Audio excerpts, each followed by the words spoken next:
I am the Red Queen, a brutal queen with a deformed, oversized head. Because of my large head, everyone mocked me, and I lost the crown that was rightfully mine. And all of this is because of my sister, the White Queen. I hate them. I hate every single one of them. So I took the Jabberwock and destroyed half the kingdom. From that moment, my sister and I became sworn enemies. We agreed to settle this with a final battle on the Glory Day, 2.5 years later. I thought for sure I would win with the Jabberwock on my side, but she surprised me by summoning the Dragon Slayer Knight. The Jabberwock was beheaded by a single strike of her sword, with my greatest weapon gone. My army collapsed in defeat. After taking my crown, the White Queen exiled me to the Savage Lands. Even my most loyal subordinate betrayed me, but this misfortune turned into a blessing. Here, I not only rebuilt my own kingdom, but also caught the eye of the Time Lord. He liked me, often giving me little trinkets to make me happy, but I no longer believed in love. Still, I had my own motives with him. Because he possessed a treasure that could travel through time, I needed it to go back to the past and get revenge on my sister. But the chronosphere was too important. No matter how much I begged or pleaded, the Time Lord refused to give it to me. Then,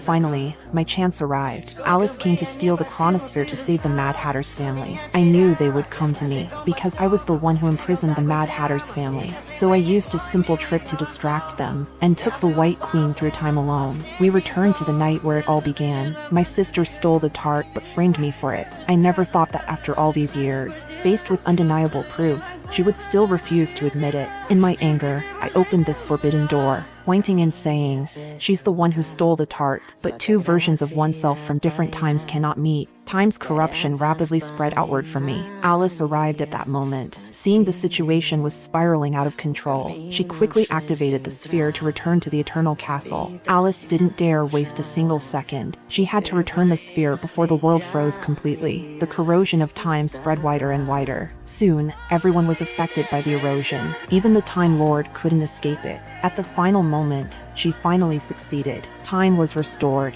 and everyone was released from the stasis. When I woke, I found nothing had changed. I could no longer suppress the grievance in my heart. Why am I always the one who gets hurt? As I poured out my helpless frustration, my sister finally apologized to me. She finally realized she shouldn't have framed me all those years ago. She finally understood that all the misfortunes started that night. She begged for my forgiveness, and my mountain of hatred suddenly vanished into thin air. It was only then that I understood. What I wanted all along, from start to finish, was just a sincere apology.